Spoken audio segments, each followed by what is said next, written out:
Welcome to the lounge, number 129. Every week, another number. We're getting closer and closer to that magic 755. Trying to match Hank Aaron and Barry Bonds here. Carly Hildebrand, Nathan Stacken, Travis Kriens, Clemson this week. The big baseball trade deadline coming past. Lots of movement. Maybe the biggest trade deadline that I can remember because they had a lot of big names. And pretty much all the big names switched teams, and they all went to teams that are in the playoff race. So it was very exciting. Most of it was done by Wednesday and Thursday, last day, and not a whole lot happened. Mr. Stacken, three teams in particular stand out to me: Houston, Toronto, and Kansas City. Which one of those three teams helped themselves out the most? Toronto did, I think, by far, getting a player with the caliber like Troy Tulowitzki, and then also landing the best pitcher on the market, some would say, in David Price.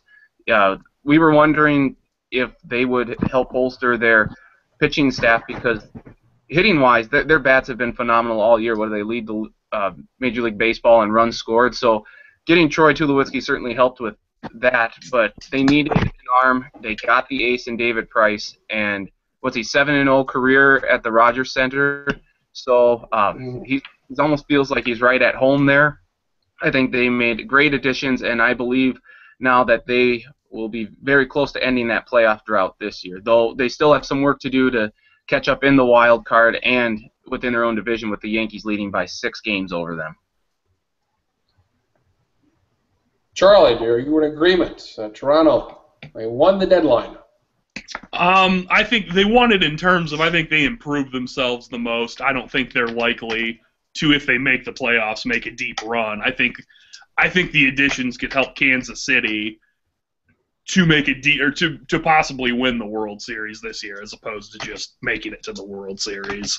But I think Toronto probably improved themselves the most. Well, you're seeing a potential playoff series, David, this weekend between Kansas City and Toronto. That's right, your LDS preview right there.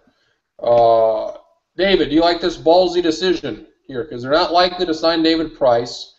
With Batista and Encarnacion, I think, are free agents. Maybe one of them come back. Maybe both of them come back. Tulowitzki, he'll be there for a while. But is this worth the gamble here for Toronto? Maybe still in the division race. Is this worth it here? Yeah, I think so. I mean, it could go south, but I like Charlie just said. I think pretty good chance they're in the playoffs this upcoming week. With the Twins being up there for 4, that's going to be a big series to see if the Twins can put a little bit of distance again, or if it's going to all collapse like it seemingly will. 4 games, theoretically. With 50 some odd to play, there's a lot more important games down the line. But this series is going to say a lot about both teams. I think, could they get in? Sure. I don't think Almond all of a sudden thinks that they're a World Series contender. I don't believe that for a second. The depth of pitching is still not very good. The bullpen's okay. You got David Price, frontline guy. After that, not much. Offense could go cold. It's a team that should probably end up 85, 86 wins. If they get in and make a run, good for them, but I think we're kind of putting the cart before the horse.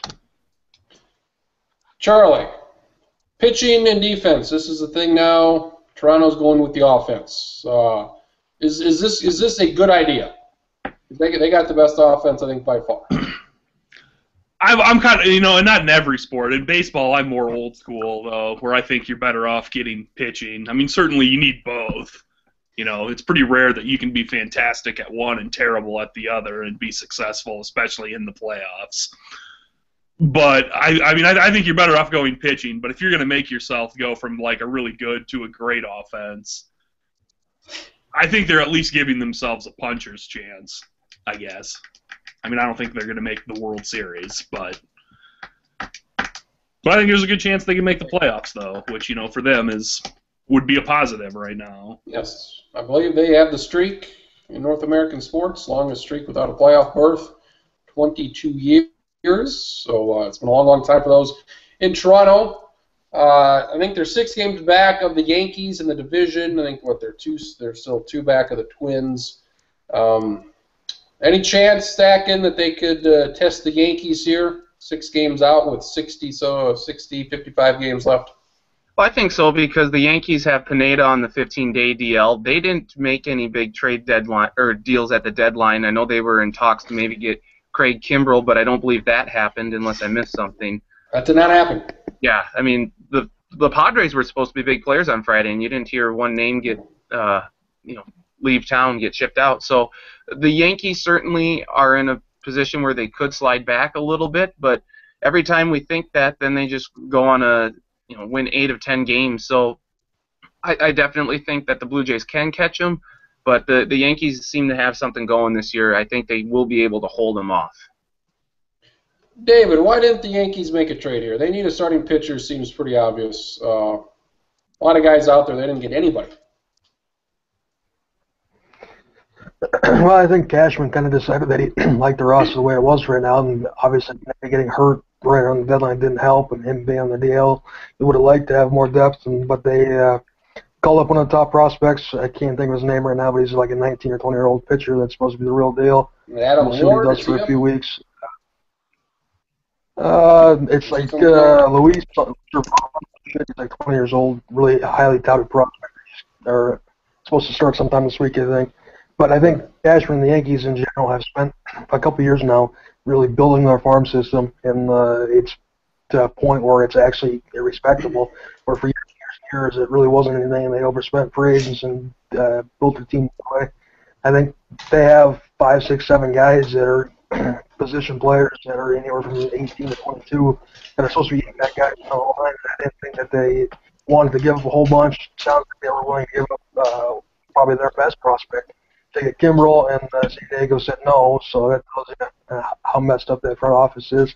San Diego's a team that, they're not 2.5 weeks. They have pretty soft schedule, but they're still under 500. They're still 6 or 7 games back at a wild card spot, if I'm thinking correctly. It's Cashman has what he has. They've already excelled this year, and they have a big enough lead where I think they just want to roll the dice and go with it and see if they can get in a year they weren't supposed to do much, see if they can make a run. Well, and that if you are to believe what the reports have out there, I mean, they're going to land David Price in the offseason. So if you can land him in the offseason and not have to give up any prospects, that's a pretty good deal, all things considered, if they can hold on to this lead. I said last week, Padres blowing things up, and they didn't do anything, which I'm fine. I mean, you want to get rid of Justin Upton since he's a free agent, that's fine. But all your other pitchers, I would have definitely kept everybody, and they did. So good idea for them, and they're making a little bit of a run here. Maybe they can finish at 500. Were you surprised that they did not trade really anybody of note after all this talk? Well, I was kind of surprised. I was watching SportsCenter on Friday, and Timmy Kirkjian comes on and says the San Diego Padres are going to be major players today. They have a lot of guys that they want to move, and they didn't move a damn one of them. So it is a little surprising if you have some, analysts projecting that they will dump a lot of these guys to not do it. It might not be a bad idea. I think this has just been a bad year for the Padres, but they can rebound and be just fine for next year. Yeah. Similar to Toronto adding another all-star offensive guy, the Yankees not adding Kimbrel. Charlie, would you have liked that idea to add basically a third closer? You have Kimbrel, you have Betances, you got Andrew Miller. I think the Yankees, they got the best combo in the back end of the bullpen. You add those 3 guys, Jesus Christ. I mean, my God. I mean, I think we can all agree that you'd probably really like it because you love closers and getting saves all the time. I think. Yes. I mean, you always want good guys in your bullpen, especially when it comes to crunch time. And, you never know when some guy's going to have to go for 4 innings because a starting pitcher comes out early and then by baseball rules is not allowed to pitch for 5 straight days. That's right. So, I mean, I think it certainly would have helped. I don't know if it would have made as big of a difference as some other spots, but I mean, if you load up for the playoffs, we know the Yankees like wheeling and dealing at times. That I think it certainly would have helped them, and it probably would have made all the Yankees fans excited. It's interesting with the bullpens here. I don't necessarily like to spend $8 to $10 million on a guy for the bullpen, but if I do, and he only gives up 5 or 6 runs a year, basically 1 run a month, then I'd be willing to pay those $10 million for a guy with an ERA in the low 1s, 1.5. I think that would be worth it. And kind of doing some math, if you got 3 guys in the back end of the bullpen, they all throw about 65 to 70 innings. That's the equivalent of 1 starting pitcher throwing a little bit above 200 innings, 3 guys combined. That's basically another starting pitcher. If you have a starting pitcher that combines for like an ERA around 2, I think he's worth a $20, $25 million a year contract, which you would be paying these 3 guys at the back end of the bullpen. David, is that a good way to look at it? A different way to look at it? To build your bullpen to say we're going to get 220 innings of supreme baseball being pitched here. Yeah, that's certainly one way to look at it, and that's kind of unique, and it does make a lot of sense. 3 elite guys like that, and you kind of put them together salary-wise and make 1 elite starting pitcher that you're going to get 200 to 220 innings out of, and have an ERA right on 2, like you said, high strikeout numbers, and very rarely give up multiple runs in an outing. So that's definitely something. Obviously, Kansas City last year with that bullpen, we saw what they did, and were able to advance all the games, 7 World Series. It's so many, any sport, not just baseball, but something like that happens, and you start seeing teams build up and try to replicate or duplicate the same thing. It would have been nice to see, but they shouldn't be mad that they have just the tandem they do now with Patanjas and Miller. Drew Storen was the closer for Washington. Now Jonathan Papelbon is. Drew Storen's probably better than Jonathan Papelbon, but Papelbon makes more money. He's got a bigger name and all that, so he's the closer now. Storen doesn't like it outside of money purposes, because closers get more money than setup guys because of the save. Stacking, should Drew Storen have much of a beef here, since this makes his team better, and he's pitching in the 8th inning now instead of the 9th? You know what? I will give you a number, 8.44. That's or something very close to that. That's his ERA in the playoffs. Shut up, Drew Storen. You suck in the playoffs. Papelbon is very clutch in the playoffs for the most part. This is a great way for the Nationals to set up the back end there of their bullpen. They have 2 guys who will be just fine in the playoffs to make that run, assuming their starting pitchers pitch up to par. But I like the move. Storen's converted 29 to 31 saves prior to the trade with Papelbon, so he was doing good. But it's all about the playoffs, and he has not proven to be a clutch closer come playoff time.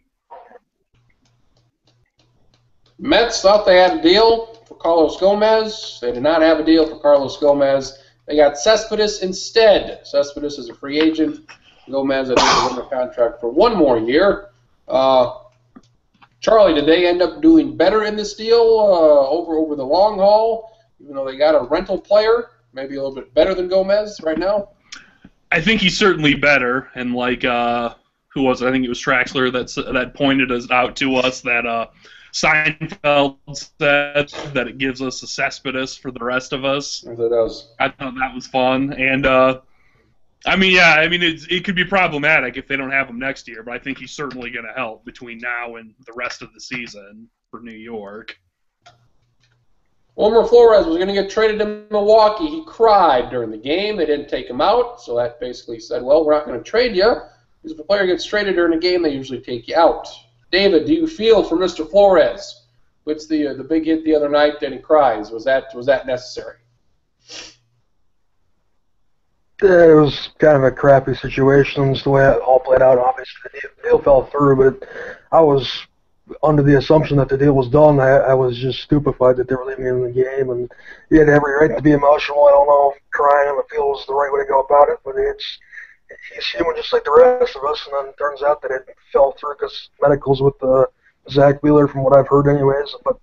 And then he goes out and hits the walk-off home run. It's justice, and it's a perfect ending to that script, and hopefully Wilmer's there for a while and everyone can forget about it, but it was a very, very odd situation for sure.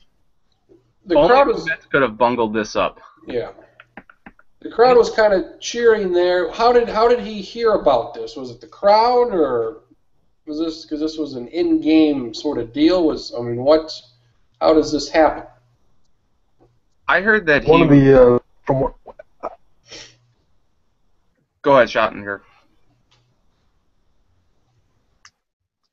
I'm cutting in and out a little bit here, but I think one of the bench coaches heard somebody told him, one of the fans or something, or they're all looking at their phones, saying something in the dugout that, oh, Wilmer's been traded, and one of the bench coaches, after an inning or two, finally went into Terry Collins and said, hey, you're hearing all these reports that Wilmer might have been traded, and that's why he's acting the way he is. And Terry Collins says, well, I'm the fucking manager, I haven't heard anything, so I'm going to play him, for the lack of a better phraseology, and he kind of said that.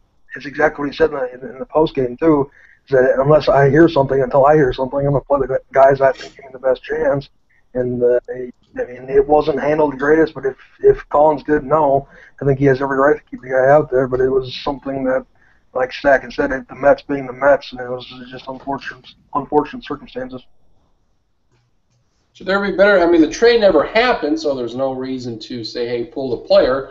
But should there be some better communication here? I mean, he wasn't traded, so there's not he should stay in the game, but was communication okay in this deal, or should have been better? And you're talking about the Mets.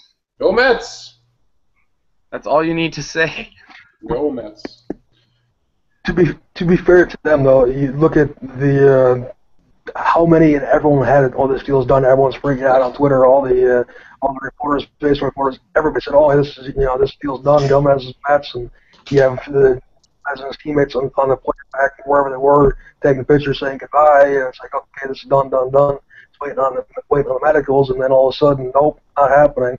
And there was a reason that one of the guys in the front office of the Mets didn't call it until Collins get him out of the game because the deal wasn't done, it wasn't signed, it wasn't official. So he left him out there, and it was just one of the weird things I've seen at the deadline maybe ever. It was just awkward. And you feel for him, too, because he's been with the organization since he's, 16? I mean, that's the only team he's known. So, of course, if you're getting traded after years of being with one club, it is going to be a little emotional. And I'm sure he felt like he was hanging out to dry a little bit, not getting any wind of this from anyone in the front office or from Collins, directly. He had to hear it from a fan. I did misspeak last week. I said we traded Drew Amon for some prepackaged pickles. His medicals did not come back well, so Drew Amon stays inside the lounge. He'll be in the lounge pending physicals, pending the medicals, undisclosed sources, all that shit. So, haven't I touched on the Houston Astros, Marcus Traxler's favorite team? I got Scott Kazmir. That was very good. Free agent from Houston. They went after him last year. Maybe they sign him again next year. That'd be really good for them. They do get Carlos Gomez, so they make a few trades as well. Mr. Schottenkirk, I like my Houston Astros, as you know. I think they did very well. One could say that they are on the come after sweeping the Angels, taking hold of that division right now again. Houston, should they be the favorite now to win that division? In that division, absolutely. In the American League, there might be a stretch, but they're certainly, they could be even, in some people's eyes, including mine recently, even to Traxler's chagrin, they're the 1A to Kansas City's 1 in the American League. The depth of pitching they have, the young talent, the batting-wise, okay. They have young superstar type players that they're continuing to develop. See how far that goes, but they're a team that, at this point, I'd be very, very surprised if they weren't in the LCS. Stack, and I like Houston, what they did, second only to Toronto. Yep. And I may like Houston more if they sign Kazmir. So. I agree. I mean, they're the surprise team of baseball this year without a doubt. They've reached their peak, or they've gotten a lot further, a lot quicker than everyone thought they would. Sports Illustrated had it 2017.Maybe we can up that to 2016 for next year. I don't know if they're a legit World Series contender yet. I think come playoff time, experience says a lot, and that's why I would lean maybe towards Kansas City this year because of the run they had last year. But certainly Houston is a team that I think will be here for the run. This isn't some flash-in-the-pan sort of run or team that we're seeing. I think they have built this up much quicker than expected, and it's going to stay at least for the next 4 or 5 years. Going back to the Mets thing, you mentioned Twitter. How is this a Twitter thing? Because if Twitter's not around like it wasn't years ago, I'm sure this would have been reported on TV instead. So are people too quick to jump on the Twitter and to break some of this news, or does it matter at all? Because I'm sure this would have been on TV anyway if there was no such thing as Twitter. It was amplified with the Twitter aspect, and just everybody was talking about it. And then when he started crying out there because he was hearing it, the Mets were just getting ripped a new one online. All the reporters on some of the different networks are freaking out. Oh, this is a done deal. Why isn't he off the field? Why isn't he off the field? Well, because it wasn't a done deal. But yeah, Twitter added a whole different element to this, and it made it seem 100 times bigger than it was. I mean, I'm not saying that it wasn't bad or kind of it looked bad under the circumstances that we thought were taking place. But now looking back and understanding this deal wasn't done, never official, whatever, there wasn't much else he could do. Take out your starting shortstop and a guy that's been okay for you all year, to put in who in a situation in a game like that. They're right in the thick of the NL East. If he would have pulled him too soon, the deal never would have taken place, and they lose that game. A whole different issue. If everyone wants to be first, it only takes one spark, and just like the wildfires out there in Northern California, that's right. Someone got to it and just completely ran with it and made the whole situation way, way worse. How do you put out the Twitter fire stack, and who do you call? Call the local fire departments. Do you get the helicopter with the big buckets of water? I was going to call Ghostbusters, but I guess that's Jesus Christ. You get the big thing, the big red powder thing that they put down there. Is that a possibility? Could we put a big red thing on Verducci, even though Verducci doesn't have Twitter? It's a shame. We have to do something. Let's pull the plug on these guys' accounts until they can use Twitter correctly. Twitter suspensions for hours at the time. Yes. Mets making a bit of a run, 4 games over. They are still 3.5 out of the wild card, so it looks like at the moment the East would only get 1 team in, as the Washington Nationals could be swept at New York later this afternoon. If that were to happen, we would have a tie at the top of the division, and the loser would be a good 3.5, 4 games out of that wild card race right now. Washington and the Mets. Any chance the Mets get this thing? Any chance, sure. It's still not very good. I'd put it probably 80-20, maybe than that. Wildcard-wise, they're probably both going to be screwed. So, like you said, it's going to come down to the division. I'd be still very, very surprised if the Nationals didn't win that division. And you look at the rest of the National League, looking at the Central, maybe potentially up to 3 teams with Pittsburgh, St. Louis, and maybe the Cubs.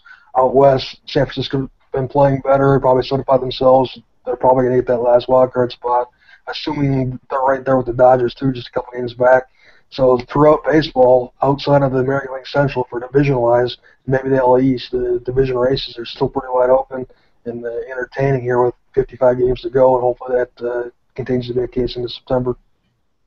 Nobody's talking about the Giants stacking. I know. Not a number year. What are they trying to do here? I have no idea, but that was one of the more underrated moves at the trade deadline, was them getting Mike Leake from the Cincinnati Reds to help bolster that pitching staff. No one's paying attention to this team, and they are making a pretty good run here. And I can't take the Chicago Cubs seriously after getting swept by the Phillies last weekend. Oh, that's ain't no way, ain't no how. Phillies are hot, son. Phillies are hot. They may only lose 102 games now. They're on that sort of pace. Watch out. I took them in the pick'em during our short post-All-Star week break. Anybody got the balls here to take the Phillies? Maybe their run. Maybe you don't want to get them on the back end of the run here. Maybe this is obviously their best run of the year. Any takers of the Phillies? Yes, I'd have to look at the schedule. Schedule will be damned. Put them up against the Dodgers. Let's go. We all know that Stackins the expert baseball picker anyway, so you have to look at the schedule. We'll await Stacken's pick here at 9:05 Eastern Time tomorrow night. Get it. You know what? It's crazy. This pick'em thing just gets away from me. That does. It does. What is it about the Giants that nobody? I mean, everybody talks about everybody else except the Giants. They got superstars. They got Posey. They got Bumgarner. They're big-time players. They're not flashy at all, but they're big-time names. They win every year. West Coast, whatever. What is it about the Giants? Well, the best team in baseball in 5 years. They don't spend the money that the teams in Southern California do, like the Dodgers and the Angels. They don't have those true all-stars. Yes, I know Buster Posey's one, and they do have some good pitching, but they don't have Mike Trout. They don't have a Clayton Kershaw. I mean, anything like that. The Dodgers have just completely taken this thing to a whole new level with how much money they're throwing in, and the Giants just do their thing. It's truly one of the more remarkable mini dynasty runs that we've seen in sports in recent years, and it's one that will largely go unnoticed by maybe, for baseball fans they will notice, but the casual baseball fan or the casual sports fan, I would say that this largely gets unnoticed years to come. The Cubs would be my team of the week next week because they have 2 massive series coming up here at the beginning of August. They're at Pittsburgh, and they are against the Giants. So those are the 2 teams directly in front of you. You want to do something, win 2 out of 3 there, get yourself right in that race.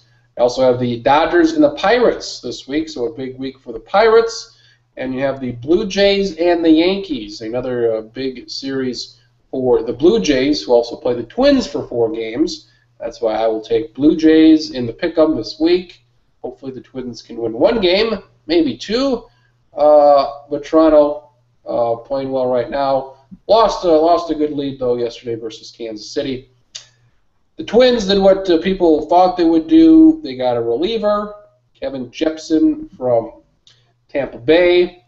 They gave up my guy, Schottenkirk. I do not like it. Who was my guy? Me and Drew did a little top 15, top 20 Twins prospects. Somewhere around, we considered the 4th best pitching prospect in the organization. Devastated that my guy. Not going to see him. Did they give up too much? I think time will tell, but I'm really not a fan. We're hearing Joaquin Benoit as a potential guy in this. Then Jepsen, Tampa Bay. He was in LA for a few years. A good player, a good pitcher in his own right. Electric fastball at times. Striking numbers are pretty good. And he's had a kind of a down year for his standards of late this year. We'll see what he does. I think they have him under control. Obviously, the rest of this year, I believe he'll be on a contract next year. Yeah. So that's maybe a piece that we could look forward to being an impact guy. I would have liked to get him for less if that's the guy that they wanted. Sure, we'll see what he does. It's better than nothing. They obviously need bullpen help, and hopefully he can slip by that 7th, 8th inning and be a guy that is reliable. I think he can be. We'll see. I have my doubts as far as how it's going to go, just because seemingly every time they make a trade, and we haven't seen them in a position like this to get a guy that's supposed to help win a playoff race, obviously, in 4 or 5 years. So my hopes are high, but I'm also with the understanding that it might not go very well. Stack, any thoughts there? Twins make a trade, bullpen help. They need the bullpen help. Are you satisfied? They have been such a disaster since the All-Star break. Hopefully this helps them in some regards in the bullpen, but I don't know if that was their biggest problem. I don't know what their biggest issue is. It seems like their bats have really kind of slumped off a little bit. The starting pitching staff hasn't been helping themselves out. Glenn Perkins hasn't been nearly as sharp since the All-Star break. What has he blown? 2 saves now, maybe 3. There's something that needs to go with this team. I don't know if just adding one guy to help the bullpen is really going to fix all things. It might be a temporary Band-Aid, but they need to do some soul-searching here. They need to beat Seattle today to win the series, take 3 out of 4. There's just something going on there, and I'm not quite sure what it is, but they are fading fast. Is there a schism? Well, you're not quite sure what it is. It's the Twins. They weren't supposed to be as good as they were for the first few months. They're falling back to earth. not exactly a surprise. Outside of the month of May, they were 20-7 in May. Outside of that month this season, they're 34-42, 8 games under outside of 1 month. It's expected. It might not be fun. It's certainly a thing that we most have seen coming, and I've been saying for a while. It's an 80-win team. It's always been an 80-win team, and it'll be an 80-win team that first week of October when the season's over. Okay. Well, I mean, I guess you just see the success that the Astros have, and granted, they have a lot better younger core guys, playing right now who've been in the majors for a couple of years and starting to get it on their own. But we always, or at least I'm thinking like, oh, when are the Astros going to fade? And they aren't. And it's a little when you see the Twins fading as much as they are. I think they will be in the same position in a couple of years, like with the Astros, where they make that big legit run. Glenn Perkins, yeah. Kriens always has pitching. Yeah, that's the difference between the. True. Perkins blew 3 saves, gave up 3 ninth-inning leads, 2 to the Yankees, 1 Oakland. You win one of those games, you win 2 of those games, you win all 3 of those games. I mean, you're sitting very nice. You got the number 1 wild card spot, and you got another team behind you in the Angels. Angels, their worst stretch of the year. They're only 1 game better than the Twins. I'm begging, please, somebody take the spot from the Twins for Christ's sake. I'm begging you. Somebody. Get over 500 for fuck's sakes. Baltimore's a game back. Toronto's 2 back. My White Sox, 3.5 back. They got the Royals next week. Show me something, Chicago. Angels, Baltimore, Toronto, Minnesota. Pick 2 of these goddamn teams here, assuming these are your 2 wild cards. Toronto and the Angels for me. The Angels have been playing like absolute dog shit recently. After a stretch, I think they won 17 out of 20 leading up to the break and a few games after the break, but they've been pretty bad the last week and a half. I think they have enough they'll hold on, and first or second, they might even be the second wild card, but I think Toronto's going to make a run, and Baltimore and Toronto, that's going to be fun to watch because Baltimore's playing very well. They've won 5 of 6 this week. They're a couple games over. It's a team that has underperformed still at this point, but come to that, I think Toronto gets in because they made the most impact moves, and I think it'll work. Yeah, I'll go Toronto for sure, and between Baltimore and Baltimore and Los Angeles, I guess I have to lean towards Los Angeles, but because I picked the Orioles to make the playoffs, I'm pushing for them. I'm pulling for them to get in and get that wild card. Would it be fair? Would it be fair for me to say that Stacken would not be surprised if Baltimore makes a run here? Yeah, it wouldn't be. That's not bad to say at all. All right. Stacken, how many innings of Baltimore baseball have you watched this year? About 10. Okay, that's a fair answer. Charlie, we got the Angels 1 game better than the Twins. We got the Twins 1 game better than Baltimore. We got Baltimore 1 game better than Toronto. 2 of those teams, people like Toronto and the Angels. I'll take the Twins because why stop now? I'll take the Twins and the Angels, I suppose. Twins, Angels, wild card. Who do you got? I'm going to take mine and Francis Underwood's Baltimore Orioles. Very good. And then I think, based off just the way things have played out, I feel like I got to take Amon's Blue Jays. Amon's Blue Jays, not here to defend himself. I mean, I'm more patriotic when it comes to the United States, but I don't have anything against Canada, and I feel like the Blue Jays should, at least have some success occasionally. It's been a long time. I want to see how many times they've been over 500 here in the last 10, 15 years, because it seems like they're always like 93 wins. They're not bad, but I mean that division's been pretty tough for the last 20 years. So I would guess they've probably been over 500 5-6 times, and I would assume one of those times is getting the goddamn playoffs. So maybe this is their year. You're saying they're sort of like the Tennessee Titans under Jeff Fisher, where it's like, no, they're pretty good, and it's like, oh no, I guess they're okay, but I guess they weren't quite as good as I thought. 7-9, 8-8, 8-8, 13-3. Lose your first playoff team. What a shock! You know me, I'm all about the ratings. Yes, you are. And for baseball playoffs, they better hope to God that the New York Yankees are in it this year because Toronto and Houston. I guess you get the Angels in there. That would help because of the presence of Mike Trout and Albert Pujols. But it would not be good. Stacking. It's the baseball playoffs. Look at the last few years we've been in. Teams like San Francisco have won 3 titles the last 5 years. The ratings have been pretty well stable. They're not great. They're obviously way off their peak from way back when.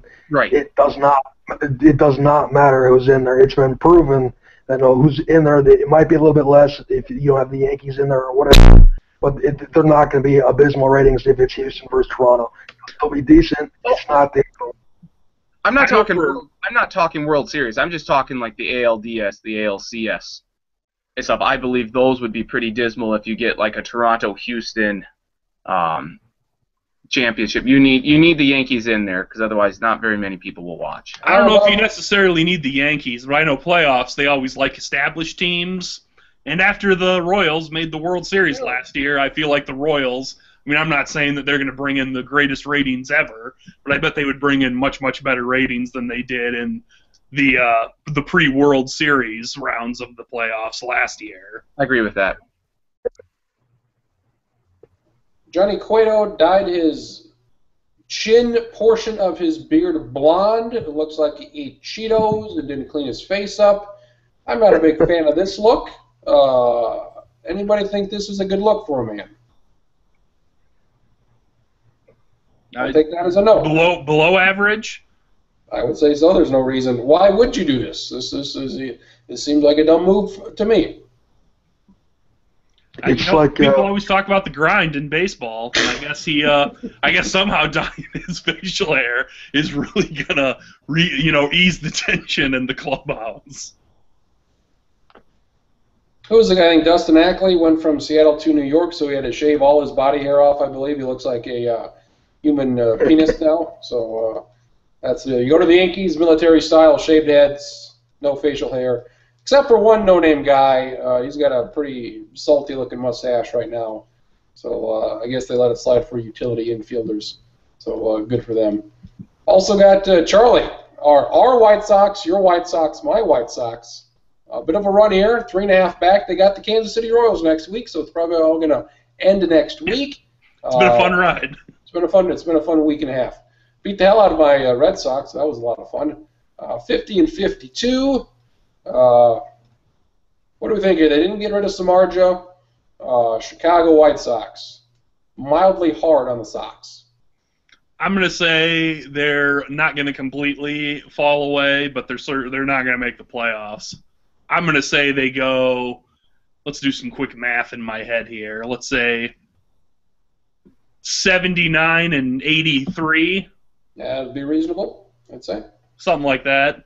They'll be in it until there's like 2 weeks left in the season, where there's just going to be too big of a mountain to climb, but be just good enough that people like me will sort of hold on to hope for longer than they should. This was the NBA, they'd be right there. They're holding on to that 8th playoff spot right now. If it was the NBA, they'd be hoping they were in the Eastern Conference. Yes. Any takers here to change the baseball playoffs completely? Go to the NBA deal of 8 teams per conference get in. First round series, 3 games apiece. Let's get some baseball going here, folks. Let's get it going. Let's start it in September then. No, because you got the 5-game series. You do a 3-game series, so you add an extra 5 days to the season. More baseball because everybody loves more baseball stacking. Everybody. You're funny. If football is a year-round sport, even though they play 4 games a year, well, baseball play 200 games a year. Why the hell not? So, do you want to mention the pick'em here, Mr. Schottenkirk making a run? Marcus, shitting his pants here. You got within a game. You're within 2. I said if somebody got within 3 games, we can start talking now. Well, we can start talking. We got a clusterfuck of me, Drew, and whoever's making the picks. Podtrax are here, pretty much tied. Charlie waiting in the wings and stacking, doing his best. I got the Blue Jays this week. Schottenkirk's got the Padres, so stacking, that's your team as well. Marcus. I already picked them. Once. Jeez, oh good. Picked them right out of the All-Star break. Pick them again. You're welcome. Pick them again. Marcus, he had the Rangers. copied my picks, of course, but he was back and forth. Rangers, should I pick them this week or not? And he didn't. He went with the Red Sox instead. A 3-3 week, I'll take that after that disastrous start. And the family trackster pick is Tampa Bay. So we still got Drew, Stacken, and Charlie out there. David, I believe you've picked all the way through. Do you see any way that you do not change any of these picks? Are you pretty solid, or as they say, is this a fluid situation? Yeah, it's quite fluid. About I'd say 3 weeks ago or so, I went through and looked at the schedule and picked teams throughout the rest of the way, pretty much the entire season. And then about, I'd say, maybe 3 days ago, I went through and looked again after the trading deadline, or not 3 days ago, but just a couple days ago, and looked through, made a couple changes, rearranged some teams. I still would probably tend to say I'll change 1 or 2 where I'm picking who and what week into September. I'm pretty well solid on some favorable schedules for the rest of the way for a lot of the teams. I've got a couple decent teams left. I've got the Pirates left, a couple of one other potential playoff team in there. To be only 2 back after I'm picking 11 back in the middle of June, I'm pretty satisfied to make a run. I was within 1 on, I think, Wednesday after the Red Sox, like you said, we're 0-3 in the first 3 games this week. Fell back to 2 back, but my Orioles keep on winning 5-1 this week, 2 back right now. It's definitely a race that it's on, and Mark's and I have been going back and forth just this week in particular, and I keep on telling every time the Orioles win that I'm coming and that the shit isn't over, and he knows that he's feeling the pressure, so hopefully it's tight down at the very end. I'm glad that we got over 500 as a collective unit now. I think we're 1 game 5. You said that both the Traxlers took the Rays this week. Traxler took the Rangers. Someone else took the Rays, though? Yes. All I remember was like a month ago, I was in last place and it wasn't working. And I was like, well, I'm just going to start copying people in front of me and hope that works out. And Schottenkirk picked the Rays. And like you and Drew and Marcus had all picked teams that I'd taken already. So I was like, well, I guess I'm rolling with the Rays. And then they went like 1-6 that week. Oh, shit. Yeah, I think I'm very well. We also have something in the works, stacking a new and improved, college football pick'em, similar to this format. It's going to be the biggest thing you've seen in years, or the biggest thing in years. Marcus and I have many conversations. Yeah, it's going to be a lot of fun stacking for everybody, too. Marcus and I have a lot of conversations. I think he shared with Travis and maybe everybody else, too, about the rough draft or document that he has built up. But it's going to be anywhere from 10 to 12 games a week, and it's kind of like the one we already do on ESPN, but improved in some ways. Very good. I like that. I haven't seen this yet. What is it? It's still in the works here. We don't know what's going on. It's David, what can you tell us here? Schottenkirk, can you any specifics that you know of? Basically, it's the big games, just kind of like the ESPN college pick that we've done for years and years and years. It's essentially going off that, maybe adding a few more games each week, and we're not going to be picking Indiana versus Purdue games like that. It's in there for us. We'll be picking, a game that has importance in the bigger conferences, and then weeks where Boise State has a big game or another team like that in smaller conferences has a very important game. We'll be picking that. It'll be very similar, but it'll be improved in the fact that we're not picking all these 11 o'clock kickoffs between 2 teams in the ACC, the Big Ten, or the SEC that nobody really cares about. Or we're more selective with games that actually have a certain importance to them. Gotcha. So no 11 o'clock ESPNU Iowa Purdue games? Exactly. Unless they're both very good in the top 25, maybe. If they're really good, we'll get on. Yeah, I guess that's fair. Yeah, I mean, they could both end up being pretty good. Purdue, they're due for a good season every 10 years, so let's see something here. Do you want to mention the award winners of the week? I have 2 guys. Anybody else have nominations? My guy for pitcher of the week would be Aaron Nola, first-round pick from LSU last week. His second start with the Phillies, as good as his first. He's their best pitcher. 2 games in, he's going to be very, very good. So Aaron Nola. would be my pitcher of the week. That was the guy. And going more as a cumulative season sort of thing here, I'm looking at WAR stacking. I'm looking at the WARs of these players and the any. Remember the War of 1812 well. It was my favorite WAR that year. If it was not the WAR of the year, I don't know what the hell it was. I'm looking at it actually was in the White House. Well, They did. Arsonist. I'm looking at WAR here according to Fangraphs, and who do they consider the worst player right now? what team does he play for? I can't say that. It's a National League player. He has a WAR of -1.2. That is the worst. Not Aaron Hicks. It's not Aaron Hicks. Aaron Hicks greatly improved. Christian Guzman. Guzman, not Guzman. No. Close in a way. Schottenkirk, any idea who the worst player according to Fangraph WAR is this year? And my nominee for hitter of the week. He was involved in the trade talks. He has a runs created plus of 51, which I think also may be the worst in the league. Yeah.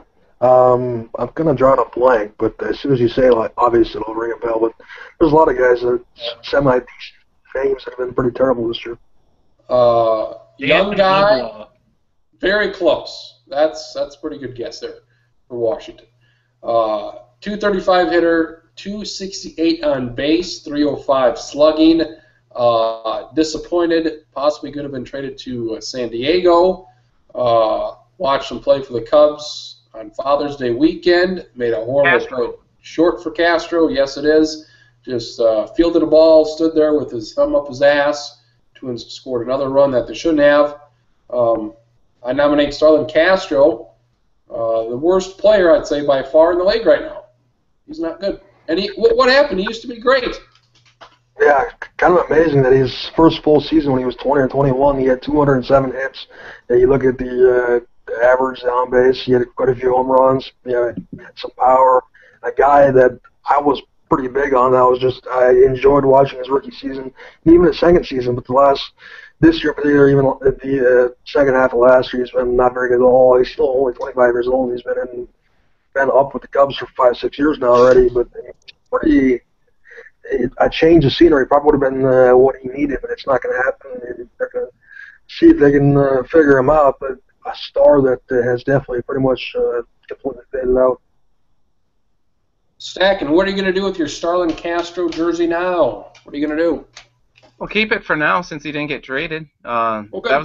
That was the one piece that the Cubs were supposed to trade because of all the depth they have there at shortstop and second base, and they can't do it because this guy's a complete he's a failure right now. He'll get out of it, but why would you trade for him if he's sucking right now? Are you going to trade for potential and hope he regains it back? Why would you give up some of your some guys in your farm system for that? Wait till his play improves and then make a trade. That's when his value will be worth more, and that's when other teams will want him. Only thing the contract's not very good, obviously, but only thing I can think of is, like you said, you buy low and you hope to hell he turns it around. Because you look at his numbers.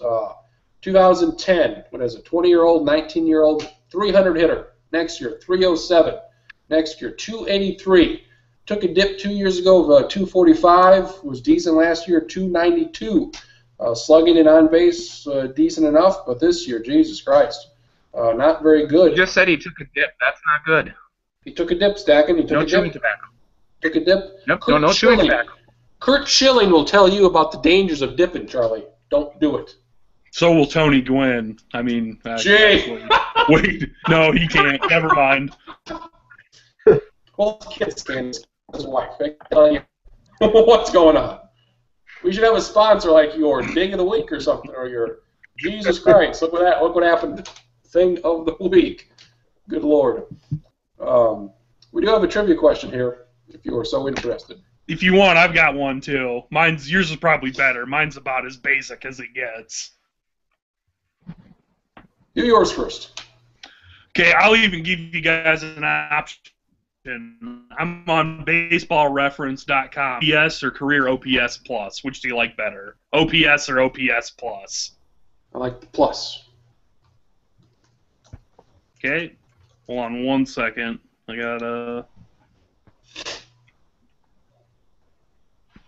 I was Okay. looking for that. I did make my pick for the week. I'm taking the Angels to continue the jinx. Oh, you trying to do the reverse there, Youth. Yeah. Very good. Adjusted OPS, there are no active players in the top 10. For regular OPS, there was. But we'll just go the top 10 guys in career OPS plus, the history of Major League Baseball. Career. Okay. And then on my screen, it would go Travis, Schottenkirk, and then stack in. I'll go Babe Ruth. Babe Ruth, number 1, adjusted OPS plus of 206. Pretty good. It's pretty good. All right, Schottenkirk. I'm cutting it out, but we're doing OPS plus, right? Yep, career OPS plus. Okay, I would assume Ty Cobb's on there. Ty Cobb, 9th on the list, OPS plus of 168. There's a bit of a Stack ninth. Okay. I'm going to risk going out here, but I'll say Barry Bonds. Good guess. Barry Bonds, number 3, 182.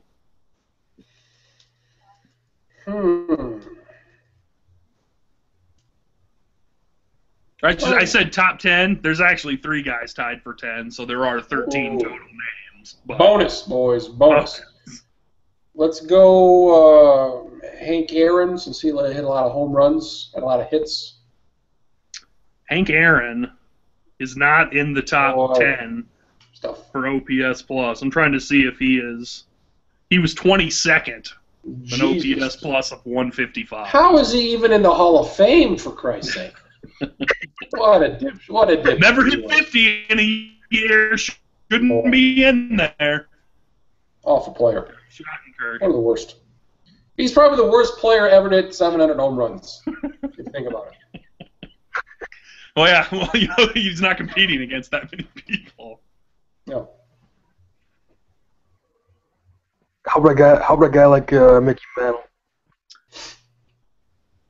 Mickey Mantle, 6th, OPS 2, and the only switch hitter of these 13 gentlemen. We'll try Mark McGwire. Mark McGwire is one of the ones tied for 10th Ooh. with an OPS plus of 163. One of a few righties. There are more left-handed hitters, which I know is shocking in the history of baseball, that guys that are fantastic at hitting are lefties a lot of the time. I'm going to go with the guy I've guessed several times recently and went out on because World War II last week with Travis's question, but Ted Williams. Ted Williams, number 2 on the list, OPS plus of 190. He and Barry Bonds or Babe Ruth and Ted Williams are the only guys ahead of Bonds, who is the most recent guy on this list. So yes, that is correct. Stack in. This is on base plus slugging, correct? No, this is.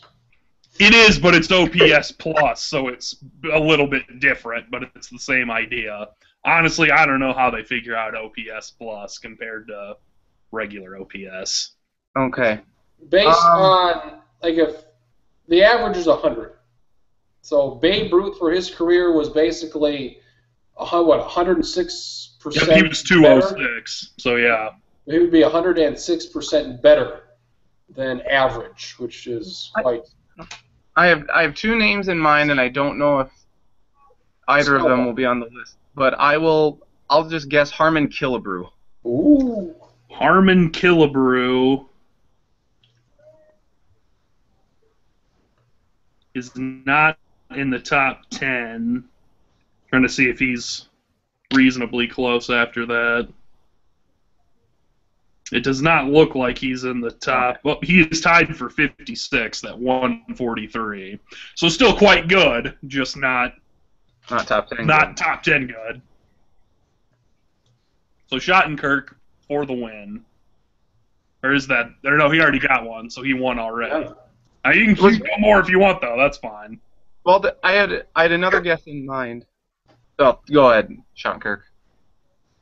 I was just gonna say I think I have two more. Lou Gehrig, and maybe a guy like Rogers Hornsby. Lou Gehrig fourth at 179, and Rogers Hornsby fifth, the first righty at 175.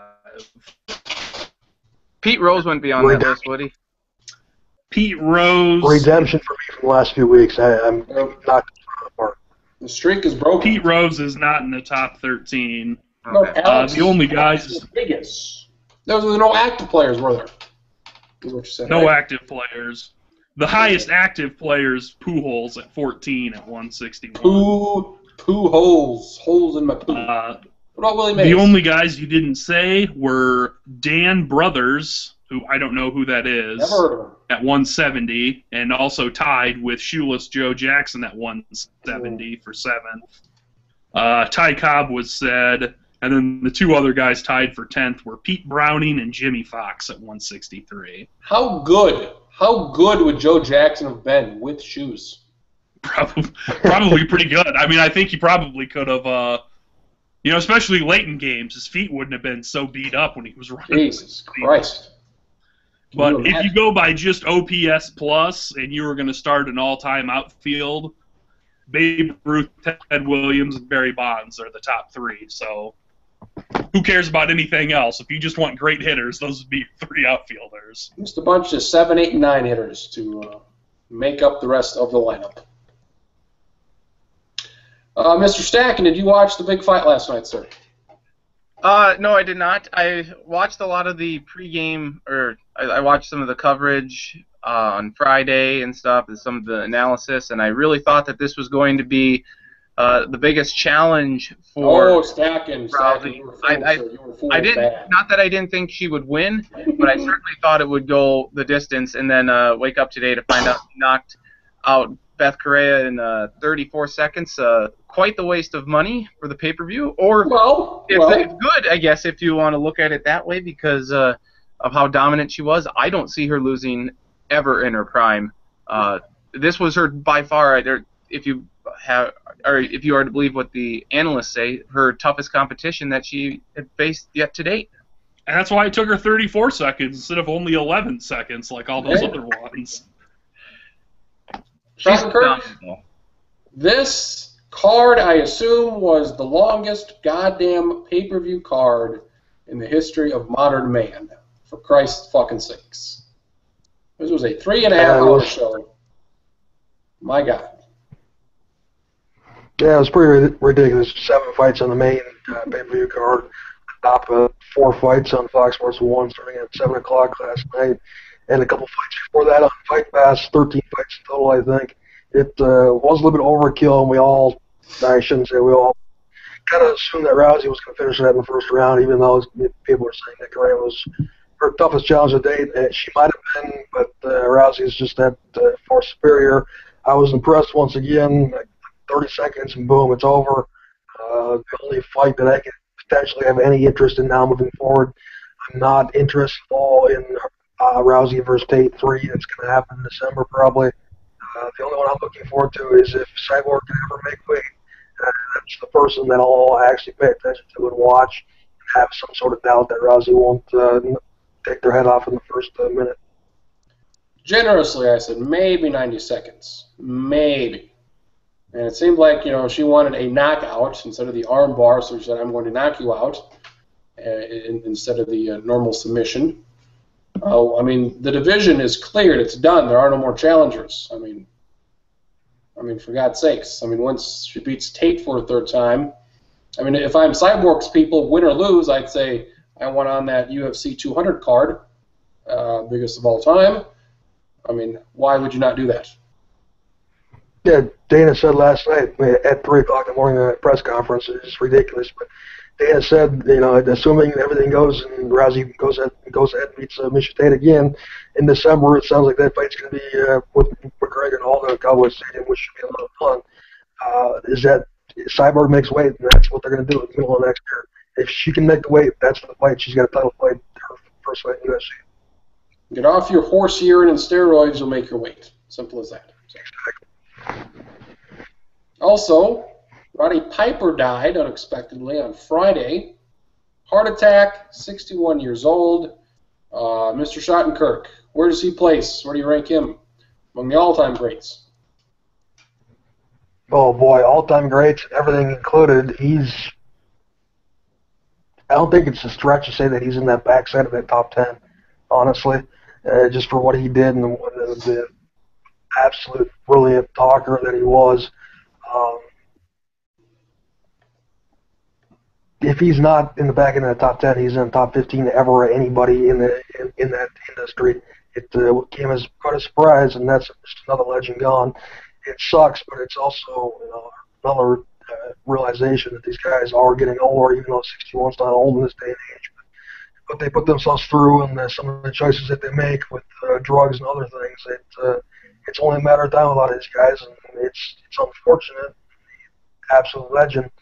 And it was kind of just weird timing that Rousey, too, namesake after Piper, to die like that in front of the fight last night with Rousey. Just weird timing, and Rousey was quite emotional after the fight last night and talked about him quite a bit. And evidently, the two of them sat down for several hours just a few months ago talking about life and whatever. And it's always been that's who she's named after. There is some sort of bond there through whatever channels, and it's rambling here, but it caught me off guard, that's for sure. You're the guy that always posts there. That's where I hear the guys who die. So that's what I look forward to. Whenever you break the news of this guy has died, Dusty Rhodes has died. That's when I first heard about that too. His biggest rival, of course, Hulk Hogan. Hulk Hogan is a racist. He is. How soon before Mr. Hogan is back in the mix, if ever, depending on what's going on here? Not WrestleMania next year, but probably the WrestleMania after that. He and Paula Dean can go hang out together. Oh, wow, look at this guy. Shattenkirk was saying even faster. I was going to say like 3.5 years. Shattenkirk went even quicker than I thought. I think it's going to be a long time. Long time. Would you expect I mentioned something to you. Yeah. I mentioned something to you about who was going to die first. If Hogan's the next one to die here, or if it's Vince. Well, I think Vince is stubborn enough that he's going to make it to probably 90 or whatever. But one of those two guys dies, that is going to obviously has a lot more impact. But when Vince dies, it's going to reshape and change the industry tenfold, even more than anybody has any idea right now, in my opinion. But he's, 69, 70. Hogan's, 61, so he's got a pretty good head start. But we'll see. He's probably in better health than Hogan at the moment, all things considered, despite being nearly 10 years older. But those would be the big two right there. Yep. They also have the Beijing Winter Olympics 2022. Charlie Hildebrand, are you going? Probably not. I'm not allowed in China anymore. No, not since I shot that lion. Not since you stood in front of that tank about 25 years ago. They're like, maybe not do that. Yep, I said, you don't have the balls, and then he went, well, let me grab this shell, and then turned around and ran as fast as I could, which isn't very fast, but was faster than the tank was that day. There you go. You don't got to be faster than, just got to be faster than the slowest person. Well, that's good. Yep. Stack, sure. Why would they put there's no snow here. We need snow. Why not put it in a place with some natural goddamn snow? Because all the other cities that they had spoken with didn't want to bid for it. There was talk that Oslo would maybe take it or bid for it, and maybe Stockholm. These places ended up saying, nah, we don't want it. I think a natural place would be the Twin Cities area. There you go. Let's get it going. Yeah, they're already getting the Super Bowl and the Final Four. Why not? The scenic mountains of St. Louis Park at this time of the year. It's nice. Yes.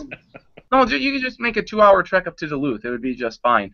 I'm going to give Beijing the benefit of the doubt, though, and say that these Winter Olympics will go off very well because they did, for the most part, a very good job with the 2004 or 2008, the 2008 Beijing Summer Games. So I'm not going to doubt them after what they pulled off. It is a little odd. I think the Winter Olympics are certainly. Let me put it this way: in the Summer Olympics, you have more use for the buildings and the venues that house these events year-round than you do for the Winter Olympics. Oh, after I do the alpine ski jump, now that thing's just going to sit vacant for forever. I mean, they just don't use it anymore. I would like to see it get back closer to the States, but I'm not going to doubt what Beijing does. The bigger issue is the water in Rio. 1.7 million times more contaminated than Southern California, if you are to believe what scientists are saying. I guess they just got to drink bottled water while they're there. Or how about don't drink the water while sailing? That's a great idea. Who's more corrupt, FIFA or the Olympic Committee? Oh, FIFA, but IOC's closing in fast. Good. There is no more corrupt organization in the world than FIFA. And that includes anything in the Republican or Democratic parties here in the U.S. Laying down the gauntlet. I would say as far as the Minneapolis Winter Olympics are concerned in 2066, I don't know if I want to help NDSU football recruiting any more than we already do. So I don't know if I'm in favor of that. I mean, if Minneapolis can get one, why don't we just have one in Sioux Falls? A Fargo, Sioux They can Falls, artificially Minneapolis. build mountains. Yeah. They got that new Iceplex. The Triangle of Tranquility. That's what it is right there, boys. Also, some sad news, Mr. Stack, and apparently this coming week is the final week for Jon Stewart. I know you watch. Yeah. I hate that. Are they only going to do 4 shows again this week, like the normal, or are they going to do a Friday show? Nope. I believe it'll only be 4 shows. What I've heard is that the last show he's not going to do something like the Colbert Report did and have people from all over New York in the media industry come visit him or guests and whatnot.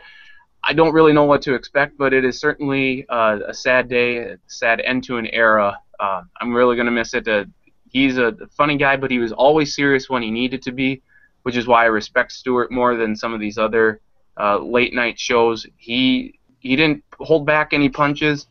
Yeah, he makes fun of Fox News a lot because they're a god-awful organization, but he wouldn't pull punches against CNN or MSNBC when needed, or anyone else for that matter. He'll definitely be missed. How big of a fan are you of Seth Rollins on The Daily Show? Who? Schottenkirk. Give him something here. Schottenkirk. We've lost Mr. Schottenkirk. Seth Rollins apparently was on the show last week. He is the WWE champion, Stacking. Oh yeah, no, I did see that. Yes, I'm sorry. The name escaped me here. That was pretty good. I did enjoy seeing that. It's always good when he can bring out some of these guests and just go to the throwback. So I did think that appearance was good. My apologies. The name escaped me, but I do know who you're talking about. Charlie, any interest in these final episodes here? I was never really a Daily Show guy. I mean, I've watched it some, and it's kind of funny, and I get why people like it. It was never really my thing. I mean, I never really got into any of the late-night talk shows. I mean, it was one of those things where, like, if I watched it, I usually, kind of enjoyed it and thought it was fun, but just never felt like going back to it ever. But certainly he was mega successful at what he did. I think a lot of people probably don't remember that there was a Daily Show before Jon Stewart, and he made it much, much, much, much better. Nobody watched it when Craig Kilborn did it. No. Do you expect? No, it's just funny because I was just gonna say I saw Big Daddy on TV yesterday, and there's Jon Stewart just all up right there. It's like I don't know what he's gonna do movie-wise, or I'm sure what he direct, like Rose Garden or Rose Water or something about. A foreign film a couple summers ago. That's where John Oliver really got his boost to go to HBO and host the weekly recap or whatever that show is called. Mm-hmm. So a lot of people, though, thanks to Stewart, have gotten major jump starts, in the helped further their career. Colbert, of course, getting his own show, and now going to take over as the late night show position for David Letterman. I'm not going to watch that. I don't. That's going to. Really?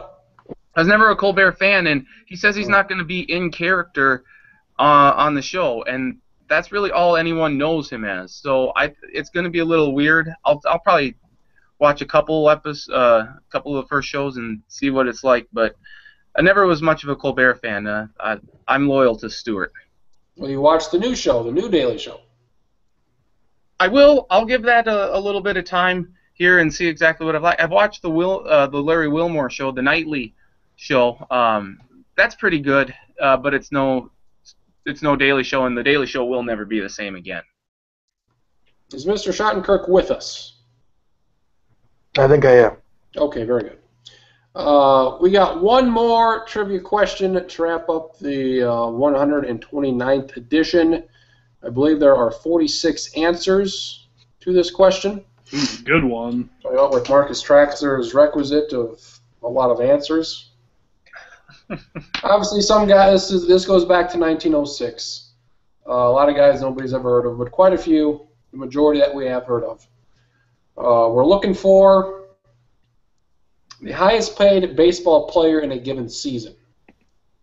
Ooh, the highest paid player for each season since 1906? Yes. I like that. This is a good question. We're going to do Charlie, Stacken, Schottenkirk. For all of the marbles, where you get the marbles at, I'm not sure. If I'm going first, I think this was the first answer in the last question, and it'll be the first answer in this one. I'm going Babe Ruth. Babe Ruth, multiple times through the 20s and the early 30s, the highest paid player in the game. Stacken. I believe was the first athlete to ever make more money than the president. That's right. After Hoover turned the office into a sham, things had to be done. Damn Teapot Dome scandal. Good Lord. I'll go A-Rod. Alex Rodriguez on the list. Oh, I was thinking Aaron Rodgers. My bad. Of course. All in that fact, you're out. You're out. From 2001 until 2013, he was the highest paid player in the game. So I believe two guys, the two top guys here as far as length of time. Most times being the top paid player? Yes, that would be correct. David, 44 to go. We'll be here a long time. Maybe a guy like Nolan Ryan. Nolan Ryan on the list. One time. Yes. Oh, wow. If anybody guesses what year that was, Marcus will give you something from his birthday.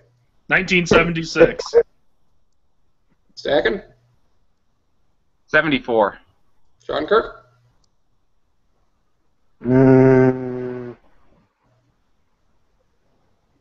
81. 1980. Ooh. Almost. Charlie, round two. Okay, now that we got two of the super easy ones out of the way, I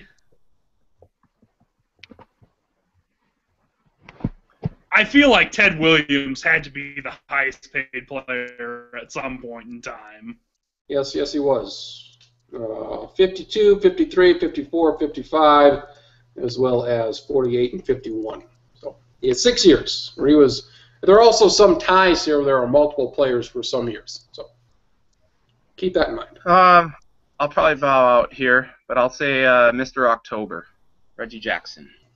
Reggie Jackson, not on my list. Not on my list. Joe DiMaggio. Yes. That was going to be my next guess. During the 40s.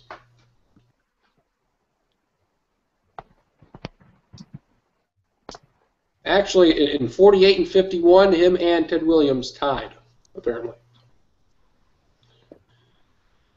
Does it say how much money they made? It does not. Okay. I could probably look this up. Yeah. That's not that big of a deal. I I got to think at some point in the 50s or into the 60s that Mickey Mantle was the highest paid player as the center fielder for the Yankees. I believe so. Mickey Mantle on my list, 58 and 62. Basically, I just picked the wrong Yankee. Yes, you did. You were 10 years too late. Just like Wyatt, 10 years too late. I would assume one of the best. What? Stay alive, men. Stay alive. I would assume one of the best pitchers that had a relatively short career, the one, the only, Sandy Koufax has to be on there. Sandy Koufax on my list yet again. Schottenkirk picks a man that was on there for one single season. Takers on the season. Correct. 1965. Stacking. What? What year was Sandy Koufax the highest paid player in the league? Oh, I got 62 or 69. I'll go 69. David. 54. 66. I think Charlie was one off. Oh. We do have you. I guess Sandy's not as old as I thought he was. No. What was it? DiMaggio and Ted Williams? They made $90,000 in 1951, which, according to this, is actually $10,000 less. Which is actually $10,000 less, according to this list, than DiMaggio made the two previous years. So, which is odd. Got a pay cut. He must not have run out Yes. some ball to first base, and the manager was angry at him. We had to pay for that divorce. So, Charlie, Okay. stay alive.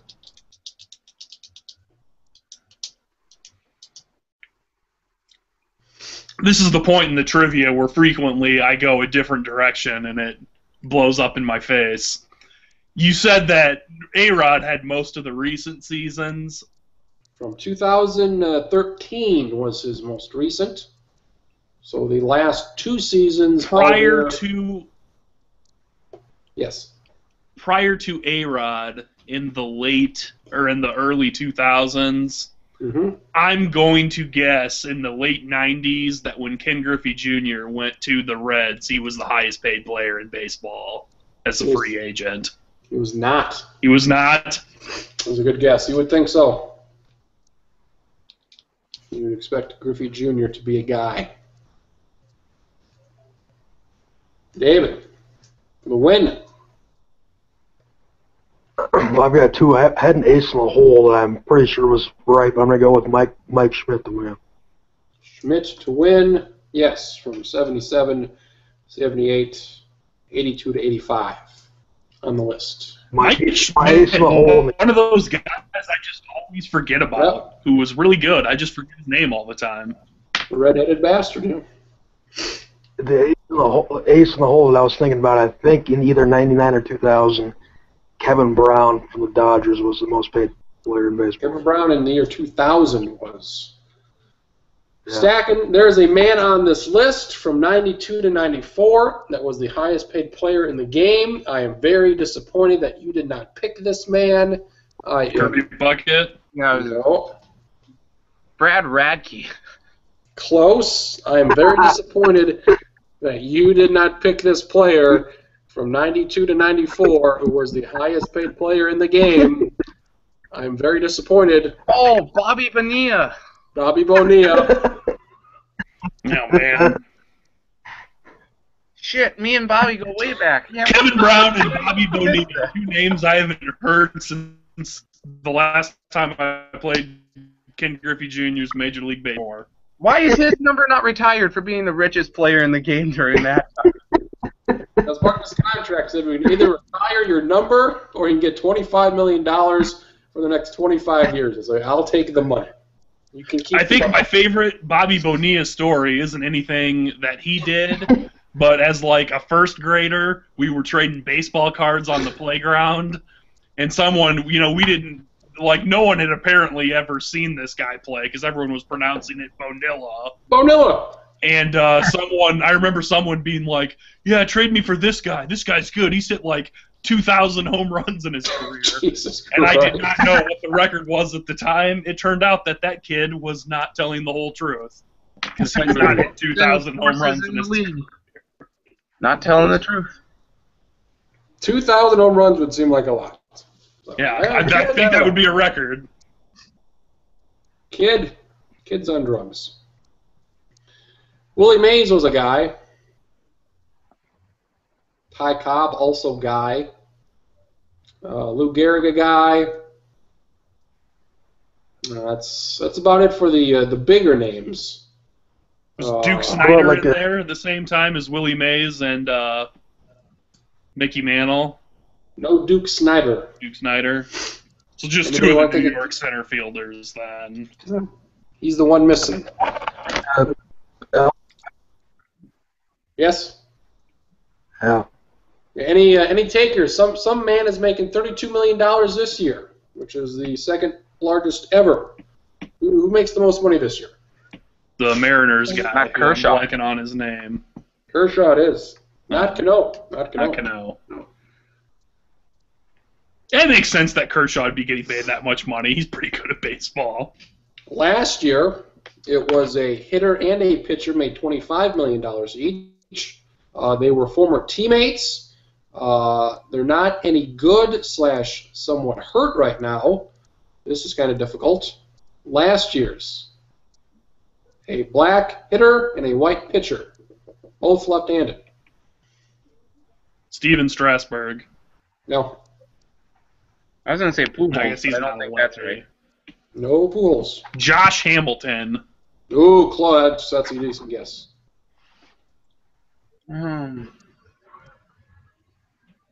Torrey Hunter. No. Justin Morneau. No. Trying to think of white lefties. He's a black man's the hitter. Oh, never mind. I was going the wrong race. No wonder I'm not getting this. I guess I just don't see race. It's not Ryan Howard. It is Ryan Howard. Wow. Okay. And The pitcher, though? was a former teammate of his who is a left-hander. A white man who is hurt. Oh, Hamels. Not Hamels. Cliff Lee. Cliff Lee is a guy. Remember when the Phillies were really good at baseball and they had all these players that were really good? And they got old. They got really old and bad. We've named every player of the last 15 years except this man in 2007 who made $23 million. He broke up A-Rod's streak of 6 consecutive years, and then A-Rod went on another streak of 6 consecutive years. Barry Bonds? Not Barry Bonds. Sean Green. Not Sean Green. Jesus Christ. Manny 2007? Ramirez? 2007. Not Manny Ramirez. Albert This Pujols? man. Not Pujols. What was that? You Big Poppy. Not Poppy. Right. Power hitter. Probably not a Hall of Famer. Likely not a Hall of Famer. Gary Sheffield. MVP. Did win an MVP. Nope. Had a brother that played. That Was it a Molina? Mike Sweeney? No. Jason Giambi. Oh, Giambi. Giambi man.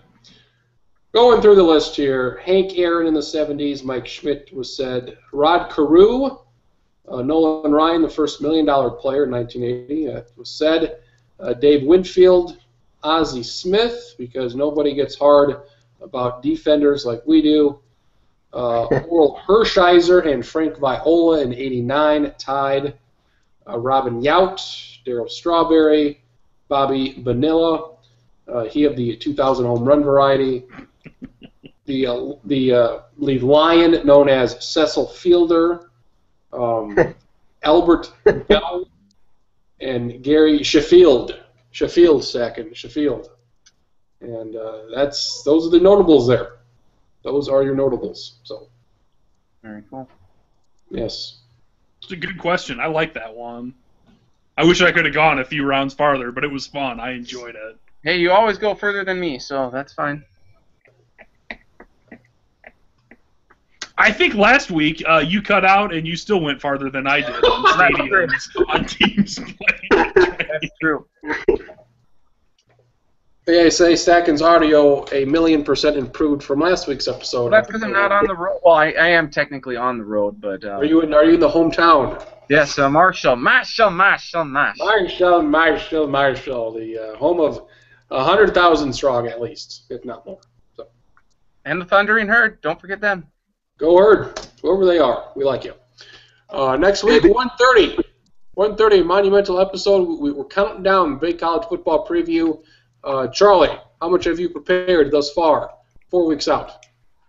I mean, I'm not going to lie. I don't have everything set in stone. I do have an idea of who I'm going to pick for each conference. Probably like last year, I'll go in with like not a definitive who's going to be in the playoffs, just so that way if like hypothetically everyone has, I don't know, Clemson in, I probably would not pick Clemson to go in then, just to be a little bit different. Go Clemson. Gophers, I got them out of a bowl game. Fuck you. Fuck me, says. Could happen. Thoughts? I was hoping they'd lose like their last 4 or 5 last year. That didn't happen, but. Gophers this year 6-6, probably a good season with the schedule that they have. I wore this today in honor of one of our brothers that turned 24 on this day at midnight, Marcus Draxler. He better thank me. I wore this godforsaken Gopher hat just for you all day. So thank me later. But I have 4,600 words done, and Marcus was giving me shit earlier this week. I have a 4,600 word preview done for college football already, and Good. That will fly when so I'm ready to roll. I can't wait. I've been more prepared for college football now this year than I have in a lot of years past. Why? Anything? Can you pinpoint it, Second? Can you pinpoint it at the moment? I don't know. I think the college football playoff helped a little bit last year. The interest in the NFL is waning a little bit. I'm just I'm geared up. It doesn't help. I'm in Fargo where all they talk about is NDSU football. So I guess I'm ready to see those fuckers get beat down this year. So anyway, our college preview show will definitely help in NDSU recruiting, as it always does. It always does. I think we're going to put Stacken in charge of the college football fantasy playoff league this year. So get in your picks early for those Midwest quarterbacks or Mountain West quarterbacks. I will draft the Texas Tech quarterback. Number 1 pick. Some guy that'll be working at a car dealership. Alabama A&M. Fairly soon, yes. So Stacken, you say you have an idea of your 4 teams. Yep. So we'll get into that here. Like 4 weeks' time, college football preview. Get excited about it. So here's a quick little tidbit. I don't think I'm necessarily going to pick this team, but who knows? Does anyone remember who won the national title in 2003?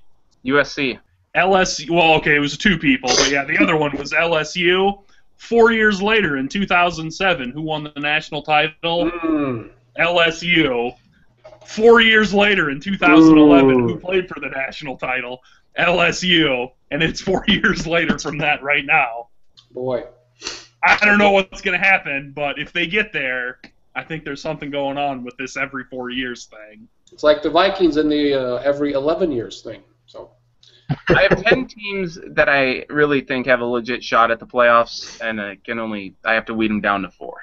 Nobody picks the Blue Jays. You're out of your mind. How many teams you got right now stacking in mind? 10. 10 that could make the playoff. That's probably a pretty fair number. I believe Charlie said last week you had possibly 2 teams coming from 1 conference. As of right now, I do still have 2 in 1 conference. That after last year, I mean, there was some controversy with the Big 12 not getting any in and everything, but I think for the most part, last year was like a relatively clean year, especially with how things sort of played out in the bowl games. I think this following year will be a more like messy year, and like, oh, do we want the team with 2 losses that won their conference, or the team with only 1 loss but didn't win their conference? And yelling and screaming about stuff like that. I have a guess as to what he is thinking, but Assuming his LSU little deal, possibly the conference down south. No, I think it's we'll see.